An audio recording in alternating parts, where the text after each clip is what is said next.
And we're back on Second Street chatting with my next guest who's written a book called Don't Be Canada: How One Country Did Everything Wrong All at Once. Tristin Hopper is also a reporter columnist with the National Post. Tristin, thanks for joining me again today. Um, when I look at the title of your book, the thrust of the message, how we did everything wrong all at once, I certainly don't disagree. It feels like we've got a lot of problems as a nation right now. I'm just wondering if you could tell us what were some of the major problems that kind of caught your eye and led you to decide to writing the book? There were multiple issues within a pretty short period of time that got outsized international attention. So that's sort of what led me to this. So, if you look at the numbers, you can see any number of areas in which Canada is doing surprisingly poorly. In which we're in terms of healthcare access, et cetera, lowest rate of ICU beds almost in the entire OECD. But there was sort of a few issues. It was medical assistance in dying got crazy amounts of international attention everywhere from Jacobin on the left to the Spectator on the right, pointing out that if you were going to pursue a medical assistance in dying or a euthanasia program, it was best to do the opposite of what Canada had done. So it's sort of a great issue because it's really only developed Western nations which have brought in such a system.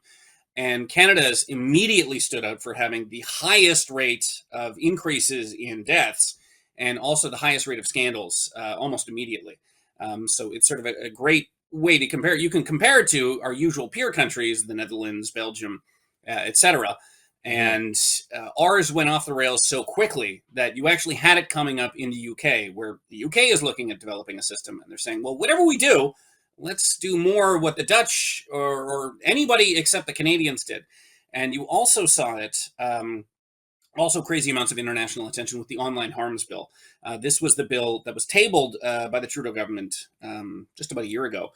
And this was the one that sort of it was referred to as pre-crime. This was the idea that if you were suspected of potentially saying something hateful on the internet, you could be detained, prematurely by law enforcement. So it's very strange that a tabled piece of Canadian legislation gets international media attention, but essentially it was just so extreme that even in Europe, in which they love censoring speech, certainly more so than our tradition, in which the idea of free speech has always been very different than maybe North American concepts. Even in places like Germany, France, and the UK, they were saying Canada is sort of on a whole new plane here.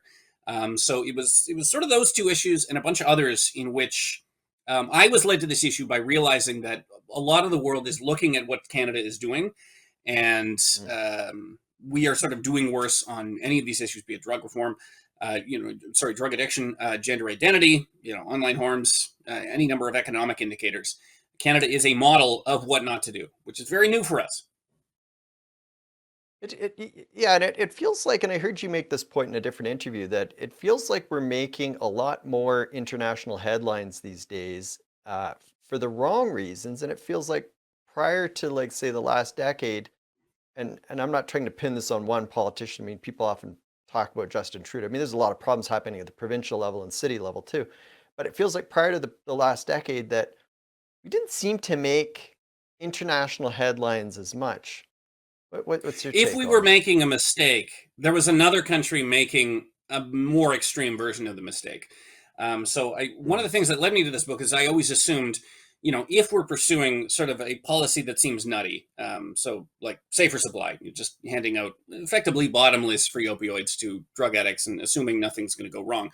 I thought, well, if we're doing it, there's probably some European country, some Scandinavian country has already done an even nuttier version of this. And it was realizing that Mhm. no, on a lot of these issues, Canada is at the leading edge of doing something where even Scandinavia is sort of looking at us and saying, we wouldn't go that far.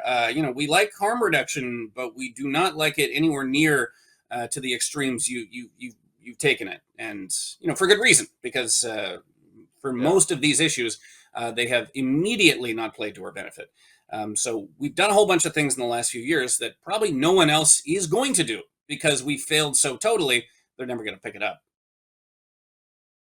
Yeah, that's an interesting point. I mean, you mentioned healthcare. I think about this joke, which is based on a true story about some Chinese communist officials that were, I believe, surprised when they got to Canada and realized that we actually banned people from paying for healthcare, which is something that the far left Chinese Communist Party wouldn't even do. Anyway, when we come back, I want to chat with you more about your book and some of the things that surprised you along the way while researching it. We'll be back with more in just a moment.